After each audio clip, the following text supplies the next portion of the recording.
Come, walk down the winding path. Don't mind the spooks and monsters. They stay hidden within the trees. There are mysteries in this world that you need to know, and paranormal truths that need to be told. Come, step up into the caravan, where we share tales of old, as well as new accounts about things you thought only existed in your nightmares.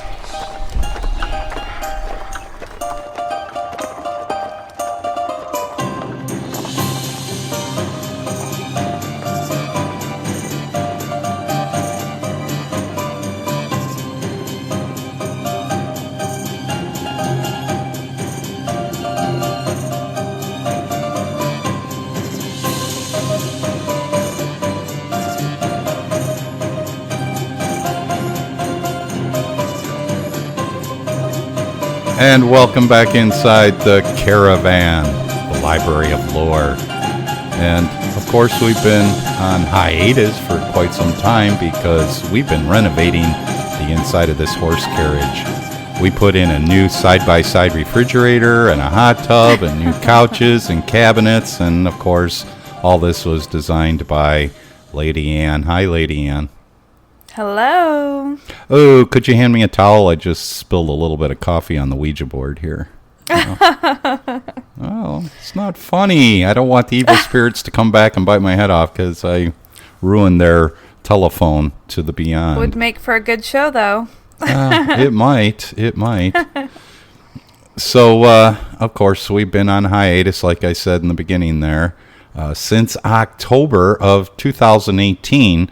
And, of course, this is now starting into the dark season, the season of Jason, which is July, August, September, October, November. And, of course, this is coming quickly into our favorite time of the year as the season gets darker and it gets cooler at nights and a little more comfortable to sleep with your windows open and share some scary tales and stories. But in the meantime, since we have been gone on hiatus for such a long time, there has been a lot of things that have gone on, personal experiences, and then some outside experiences that are part of the everyday norm. Unlike Lady Ann, who's become very proficient in coffee making, apparently. Uh-huh.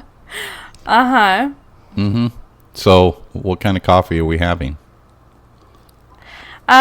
This is a new blend. It's a bright and cherry happy blend of coffee.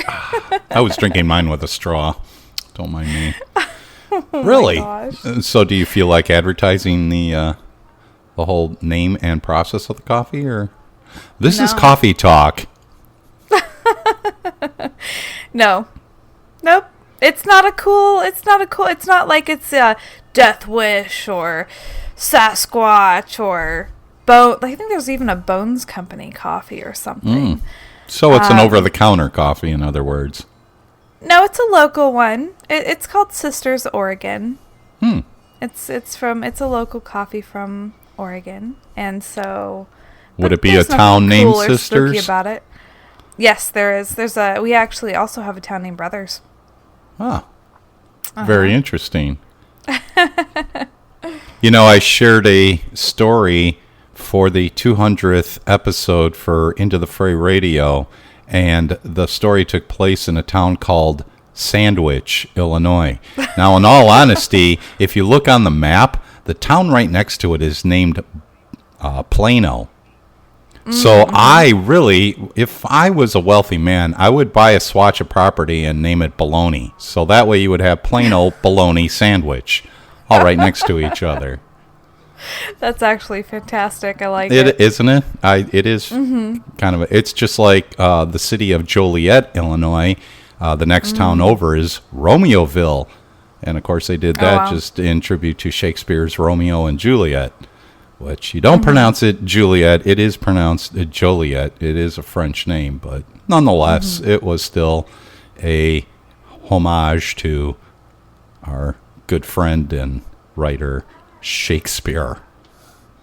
Well, it's funny. I went with my friend the other day to an appointment that she had, and the road was called Lois Lane.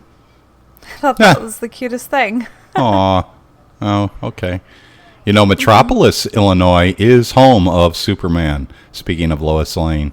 And that is where the entire creation of Superman came from. So there is a statue similar to that. I think it might be a little bit bigger, but similar to that, to the Mothman of Point Pleasant, stands in the town center a statue of Superman, which I never bought into the whole Superman thing anyway. It was just too far-fetched for me to ever get into Superman. You know, coming from the planet of Krypton and being able to fly the way he can, faster than a speeding bullet, and it just was a little too far out there. Although most superheroes are kind of far out there, that one to me just seemed to be the most extreme. But okay, you know, we go from coffee talk to superhero talk at breakneck speed. So welcome into the Caravan, and put your neck brace on, because we do tend to go around the curves a little bit fast here. And wear a seatbelt. So anything interesting since the hiatus began last October with you? With me? Well, I moved from one caravan to the other. And it's been interesting, because with my cat, we moved in, and he immediately took to this closet door that I have in the hallway. I use it for a craft closet, all my sewing and everything. And he just would stand there and yowl at this door. And so I started opening the door like, hey man, you can't go in there. There's nothing for you. This isn't the bathroom. It's not a passageway, but here you go. And he would even scratch on the door because he wanted it open. Well, then later on, you know, I didn't really say anything, and the kids didn't seem like they really noticed it too much. Occasionally I thought that I might feel something, but, you know, I try to just ignore it the best that I can. Well, one day one of my kids come to me and they're like, Mom, I feel like I'm being watched. And I'm just like, man, you know, like, I don't want this to be my luck. You know what I mean? Like, I love this place. I'm very happy. And I don't need it to be, you know, having another guest that I wasn't intending on living with. Right. And what a creepy thing for your child to say to you.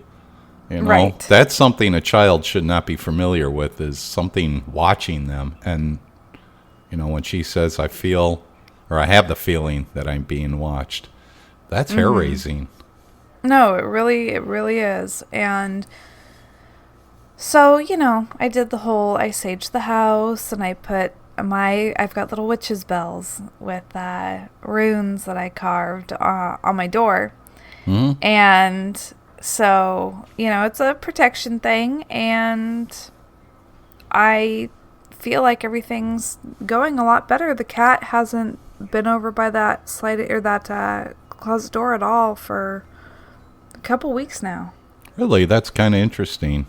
And considering the fact that this is a house, correct? Okay. Right. So it's its own separate entity from attachment to other living quarters. So I find that, I don't know. It's not to say that apartments can't be infiltrated by another entity, whether it's malevolent or whether it's good or neutral. I suppose that I do know that Sean Wick had mentioned that his apartment was haunted, and it was a common older apartment. And, you know, he shared pictures. It's not a place that you would look at and say, oh, that looks haunted. No, this is just your run-of-the-mill apartment building, and yet he had some really strange activity going on there. So it is possible, I suppose. I just know that we all kind of formulate and put in the box that when you're talking of a living space that may be haunted or occupied by another entity, usually think of it as a house and not an apartment dwelling. Right. Well, no, that's true. And remember too, man, this was years ago. I wonder how many years ago. It's been a long time, but Ryan Sprague's apartment. Remember, he had mentioned something about it on Into the Fray. But this was in the beginnings of the show. So, and that was an apartment. Right. That's true. So, and did not Sam Sheeran have some strange thing? He was in an apartment also when he was discussing the mirror. Yes, I remember that. I've always wanted him to come on and tell that story or any other stories that he may have. So Sam, if you're listening, we want you here. Oh, he'll be on. He'll be on. And along with other guests that I have in the queue for coming onto the Caravan. Of course, we have revamped and revitalized and took some vitamins to make the Caravan a little bit different structured with some new talking points and subjects that are a lot more researched, which is all part of the hiatus in which we have taken to give us time to do that. And of course, I have, undertaken many other little projects too on the side, but all those projects help me to research more topics that are a little bit more unusual to the Caravan of Lore. So you can look forward to that. And of course, as I like to say, you, the listener, are the most important part of the Caravan. So when you have an idea or an experience and would like at least somebody to listen or do research into, please feel free, reach out and contact us. You can contact us on our webpage. And Jennifer, she's the curator of the webpage. She can give you the information, and there's a contact section on that page, and you can send it to us that way too. Or you can reach out to us at the Caravan of Lore group on Facebook, and you can direct message me, and I usually respond pretty quickly when I see messages come in, so I will respond pretty quickly. But this is about you guys and your experiences too. Yeah, no, you guys are what makes the show what it is, And so anytime that you guys have even if you're sitting there going, well, I don't know, but it still feels a little weird, a little shaky, feel free. Right. Yeah, size does not matter here. And what I mean by that, and it's not a sexual reference, it's really not. Size does not matter. I had a very peculiar experience, and I did share it with you, Jen, but I'm going to share it with everybody else, too. I had a really peculiar experience, and it left me scratching my head going, okay, this is really strange, but is it monumental to the paranormal world? Probably not, but it's still, it's a mystery, and mysteries are just as much fun as the paranormal. It really is. So the story is that I had taken Jennifer via a video feed shopping with me, and I went to a single department store called At Home, and it's a home furnishing store, and they have everything from patio to bathroom decor and kitchen, and they have it all. You can furnish your entire house 7 times over with all the items there. But I went there for one specific reason, which was to look for a new cushion for a chair that I have over here at Studio 401 that sits next to a sliding glass door. And it's a beautiful metal chair. But I've sat on it to put my shoes on, and it's like, this thing needs a cushion. Need a little softness on the tush. So Jennifer and I will usually talk about subjects, and we are video feeding, and I went to the store, and I'm walking around, and here and there, and I'm finding cool things, and Jennifer is finding some cool stuff as we're video chatting, and I come across some cushions that I think would work fine. I tried a few different out, and I went, and they have the similar chair at this location, so I'd put the cushion on the chair. I really don't like how that one looks. But I found a cushion. I'm like, you know what? I bet this one will work. So I looked at it, and if you are all familiar, pillows and mattresses, they all have tags that are sewn into the pillow or mattress. And some of those tags is that infamously funny joke of do not remove under penalty of law. And it gives you the care instructions for either that cushion or pillow. Well, there was a tag sewn on this cushion, and it had the price tag on there and the care information. And I look at it, and it said $14.99 for the cushion. I'm like, oh, well, that's, it's affordable. So I put the cushion under my arm, and Jennifer is having a conversation with her daughters while we were on the video chat about a virtual reality. So she was distracted with this. And I walk to the back of the store and I find that chair and I put the cushion on the chair and yeah, it looks great. Looks really good. Okay, I'm going to buy this. So I put the cushion back under my arm again and looked at some of the Halloween decorations that are now put out a little bit early, but I'm okay with that. And we shopped around and looking at Halloween decorations. And proceeded to go up towards the checkout. And I told Jennifer, I'm like, okay, I'm going to call you back because I need my phone to check out with.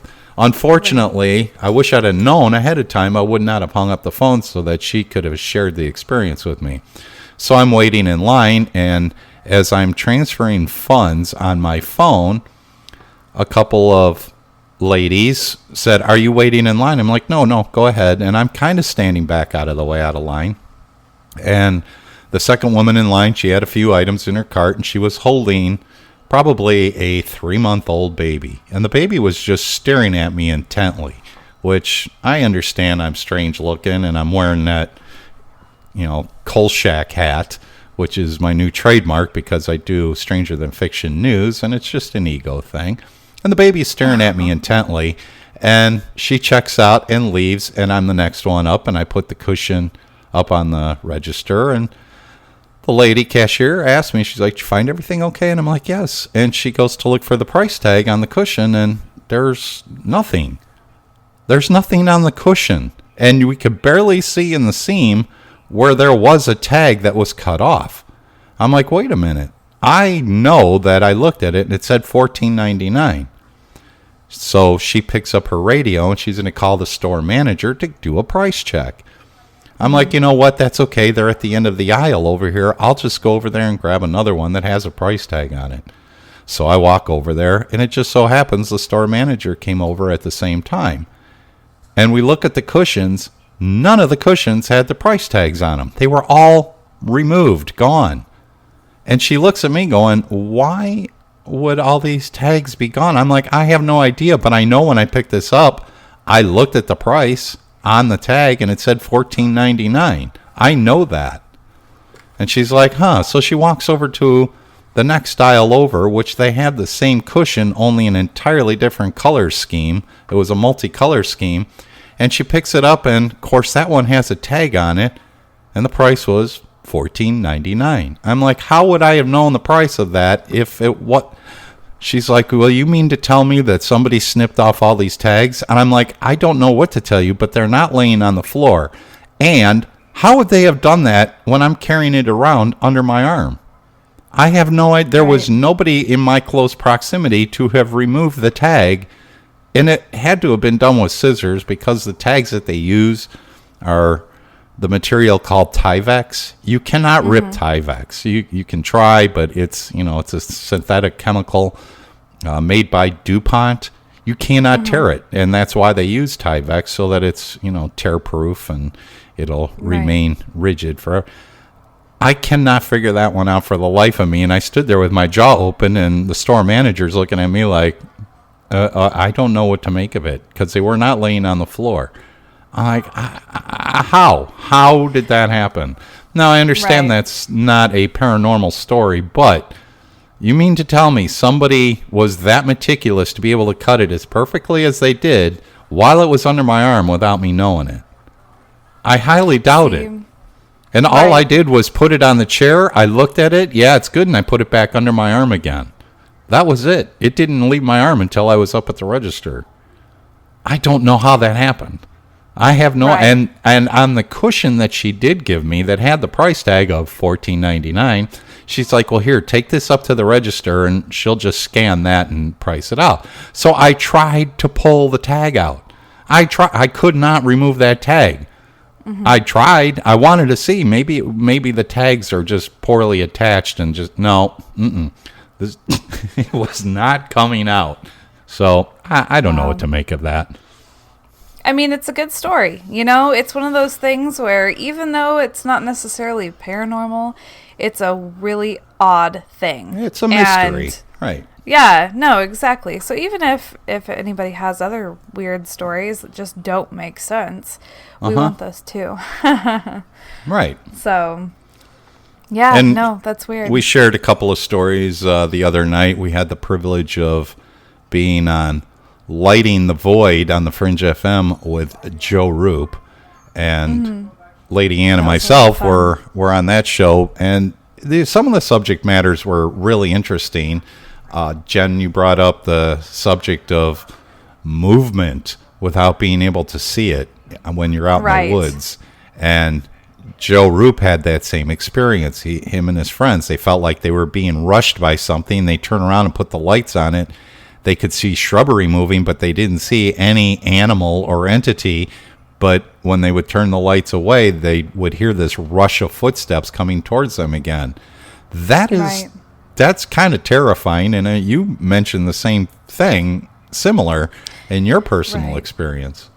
And I think that was one of our earlier episodes, just a little bit of a recap for our listeners. It's one of those things where I was out back at my house. You know, we had about an acre of land, and my best friend and I wanted to just watch the stars come out. And you could see just those first stars coming out.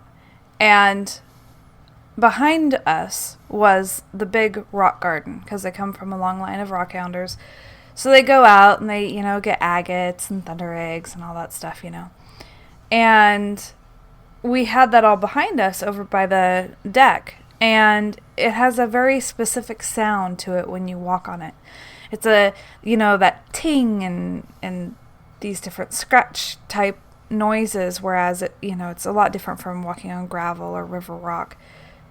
Well, it sounded like it was just coming from everywhere. Like, you know, it was so intense, and I was looking at my friend because we were sitting next to each other in lawn chairs. And I'm just like, look behind me, you know, and I'm looking behind her, and she hears it too. And there's nothing. There's absolutely nothing behind us. And I just ended up getting up, and I ran. She followed behind me, got into the house, locked the door. It was terrifying. It was absolutely terrifying. You know, and this was the story that then a couple weeks later we went camping, and we heard footsteps again. And we had ran into the bathroom that was at the campground, and we heard it was like somebody pacing back and forth in front of the bathroom door. And when I had opened the door, nobody was there. It was just a bunch of trees. And I thought it was the weirdest thing, and I thought, you know, I didn't know what to think. And we went back to the tent, went to sleep for the night. And the craziest part about it was when I woke up the next morning and we went to go into the bathroom and brush our teeth and get ready for the day, there were no trees at all. Yeah, that's creepy. Right. That's so creepy. It's like, you know, so then it's kind of this question of, okay, were you hearing that somebody was actually there? Was it an unseen entity or something? Or was it this weird, what would it be, like a time slip or something, to where you can see and hear into maybe the past? I don't know. Interesting take. Right. Yeah, I don't know either. If we did know, we would be, you know, very wealthy, but no, we don't know. None of us know. But it's fun to talk about and speculate, because it may take you down a path that you didn't think existed towards finding whatever the truth is. And right. That's what this is all about. It's about sharing and getting those experiences. And of course, in some of the circumstances that people may have in a paranormal type of an experience, there are ways of protecting yourself or ridding the problem altogether. And if you don't know, you can always reach out to us and ask. Because we do have other resources other than just the two of us that have information on how to take care of a certain situation. Right. Exactly. Not all, but some. You know, we're not going to help you out with Sasquatch or Bigfoot or a Yowie or Yeti. You know, that you're just going to have to stick a dynamite and take care of yourself. But as far as the unseen world, there's certain information that we have at our disposal to be able to help you out. Right. So what else is planned for the Caravan? I know there's some other interesting topics that we will be covering as far as the conscious world around us. And as boring as that subject may sound, it's not boring at all. It's actually things that a lot of people really don't think of. And that's kind of another goal of ours at the Caravan, is to bubble up some of these topics that have been lying under the surface for a long time. And once they come to the surface again and we rediscover them together, I think you find them really fascinating. And consciousness of the world around us in the universe and in animal life and plant life especially, I want to talk about the plant life consciousness, because it is a debatable topic with a lot of people that say, no, there is no consciousness in the world of plant life, and I beg to differ. So that will be a show within itself. See, I really love doing the consciousness episode that we did with MJ. And it's definitely a topic that I've wanted to do again, especially with, one thing that I really truly believe in, something that I've seen in my own life, is really being able to manifest your reality. I believe that it's in my opinion, we're made up of energy. Our thoughts are made up of energy. Everything outside of us is made up of energy. So the more you think about something, right, the more energy you're putting into it. So therefore, you're creating it. You're building it until it manifests into reality. And one of the biggest things was getting the place that I'm actually living at now. I started this new job. And I was talking with my best friend, and I'm like, man, because I lived in the opposite direction of where the sitters is for the kids to go to and where I work. And I'm just like, well, I don't know how I would make it work unless I could move back to my hometown.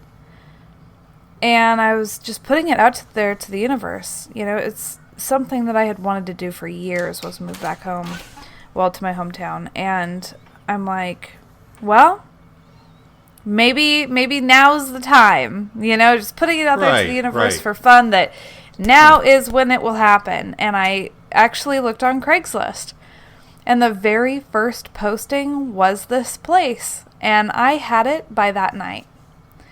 I'm telling you, I have had instances like that in my life where you really put it out there to the universe that this is what I need, this is what I'm going to manifest, and then it instantly happens, Right. And the funny thing, too, is, what you send off, you really do bring back to you. And this was a topic that I was talking about with my friend, because a lot of people experience different when it comes to talking about these subjects, because you can go out into the world and say, oh yeah, I listened to paranormal radio, or I've had an experience, and you're going to get two reactions. One, accepting, and somebody going, oh man, I've had the same, or the other, where they're looking at you like you're a nut job, And I was like, well, I've gotten really lucky that most of the people that I talk to are very open to this subject. And the funniest part was I ended up switching dental offices. And I ended up, I kid you not, this was like, a year or two ago? And we were just talking, doing the whole, I'm me, and this is what I do, and all that. Well, it was a renovated farmhouse that this dental office is in. And it's haunted, and they have had experiences there. And I was just blown away. Like, really? Like, how amazing is that? And then just a couple, like last week or week before, I went and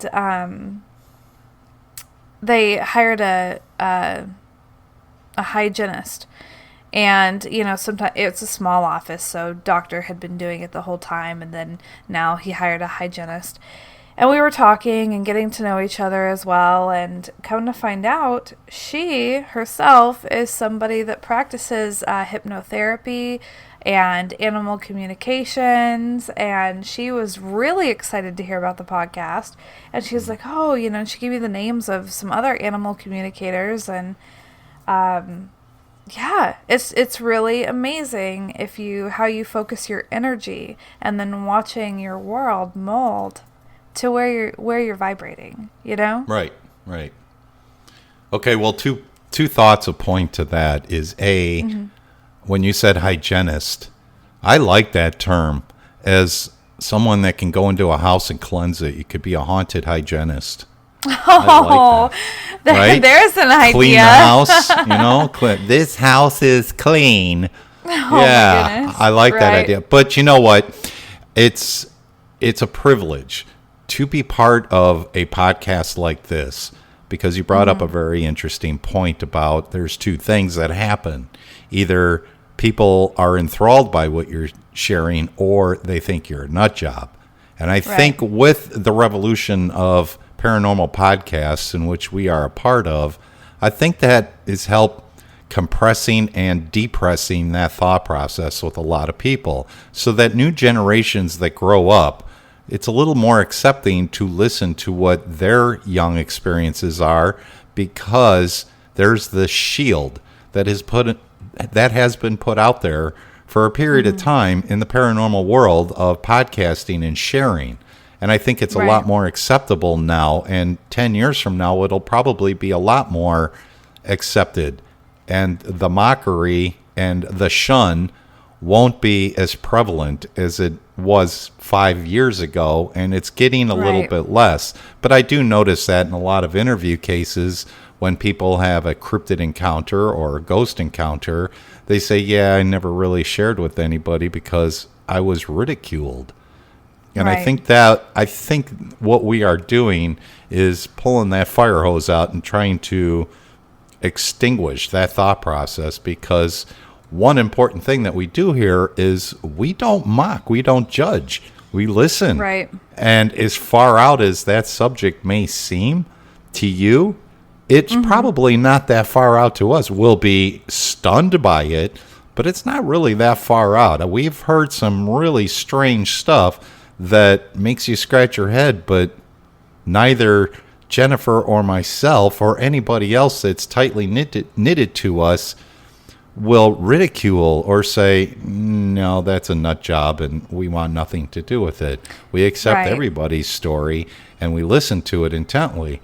And Jennifer, you've had some experiences that have definite proof and evidence that it was earth-shaking. And I've had experiences that were earth-shaking. I don't have the evidence that you do, but it still happened. So if it can happen to us, it can happen to anybody, and we are very open to sharing and listening and not judging your experience. Right. No, it's true. It's, and it's hard too, because I have had a lot of different experiences throughout my life since I was a child, and I know that if you really begin to be open and you really, it's kind of this double whammy for me, because number one, I'm into it, right? So you run that risk initially, but then even if you're accepted and people are like, oh yeah, okay, but then you keep talking and you keep having experiences, and eventually they're like, really, that's not normal. That's not normal. How, I've only had one experience. How can you have, 1,000 and blah, blah, blah. And, right. So it is a little difficult. But the one thing, and I'll tell you, man, I feel really lucky that most of my experiences, there's always been somebody with me, whether it was my best friend, my children, a family member. I haven't been alone. And I'm telling you that if I would have been, if most of these things happened and it was just my experience, I would literally think I was nuts. Mm-hmm. I mean, it's really intense, you know? Well, that's a common side effect. People think they're okay, there's something wrong with me. Right. That's right. not necessarily the case. Right. Yeah. Yeah, but it is fortunate to have a witness with you. My first profound UFO experience was standing in the backyard of my childhood home with both my mother and my father watching this thing for 45 minutes. And without the two of them there, I may have said, okay, that's either normal or I'm losing my mind. So, that was fortunate for me to have that experience to be shared with somebody else, especially, somebody you can trust, like a family member, mother, father, sister, brother, whatever the case may be, best friend. It does help. It does help too. And it gives you a debating point too of, did you experience the same thing I did? Now, after that UFO experience and it went out of sight silently, I looked at my mother and both of her hands were covering her mouth.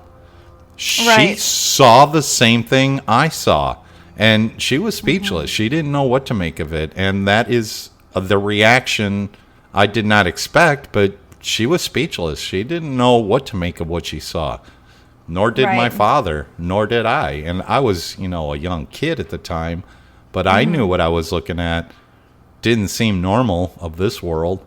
So, yeah, it definitely helps to have somebody there with you. But we are going to be those people that are there with you if you've had an experience and you're by yourself. Let us be the ones that will at least hold your hand and listen to what your story is.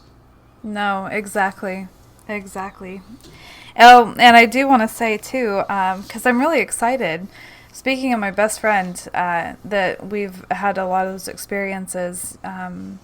She was the one that I had the experience with the footsteps, and she's also the one that I had experience with. Her house was haunted, and you could hear footsteps, when we were home alone. And I think I told it on the show where, as kids, we were sitting there spying on her brother. We were having a sleepover, and her brother had a friend over. And the way that the stairs went, they went down, and then there's a landing, and then the stairs continued in the opposite direction. We thought he was coming over towards us, like, oh, he sees us spying on him. And we jump down the stairs, and we run into the basement, into the guest bedroom. We shut the door, we get under the covers, but all of a sudden the door just slams open. No, man. And we're laying there, and we are looking at each other, and we just have this feeling that somebody is standing there, and they are mad. It just feels like your whole body is just like gross. It's just really intense. Well, finally we looked out, put the cover down and looked, and nobody was there at all.